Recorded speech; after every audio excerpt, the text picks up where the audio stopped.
Улсын хэмжээнд нийгмийн даатгалын үүссэн өөрөө авлагын улмаас дансаа халгасан 3,000 гаруй аж ахуй нэгж байна. Эдгээр байгууллагууд хуульд засан хугацаанд багтаж тайлан шимтгэлээ өгөөгүй 2 сараас дээш хугацаа өнгөрсөн байна. Улмаар улсын байцаагчид хуулийн дагуу арга хэмжээ авсан нь энэ гэлээ.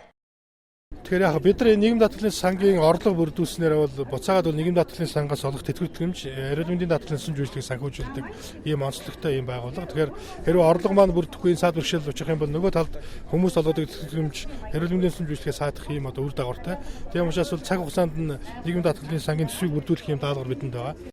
Түүнээс гадна татварын өртөө 5438 аж ахуй нэгж одоогоор дансаа хаалгаад байна. Тодорхойлбол оны эхний 9 сарын байдлаар татварын өртөө 3854, тайлан тооцооны татварын өртөө 1584 татвар төлөгч дансаа хаалгажээ. Эдгээр аж ахуй нэгжүүдээс нийт 223.6 тэрбум төгрөгийг улсын төсөвт төлөвлөрөх ёстой. Харин аж ахуй нэгжүүд хууль заасан хугацаанд татварын өрөө барагдуулаагүй тул дансыг нь хаах хүртэл арга хэмжээг авчээ. Хуулиараа бол угаасаа хуулийн дээр заасан байдаг зүйлүүд байдаг л да.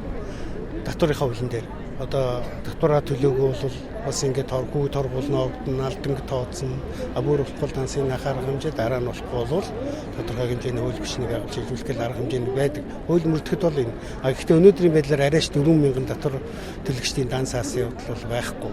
Монгол улсын хэмжээ тийм байхгүй. Зүгээр аливаа асуудал гарахад зарим нэгэн хязгаарлалт хийдэг нөхцөл бол бий.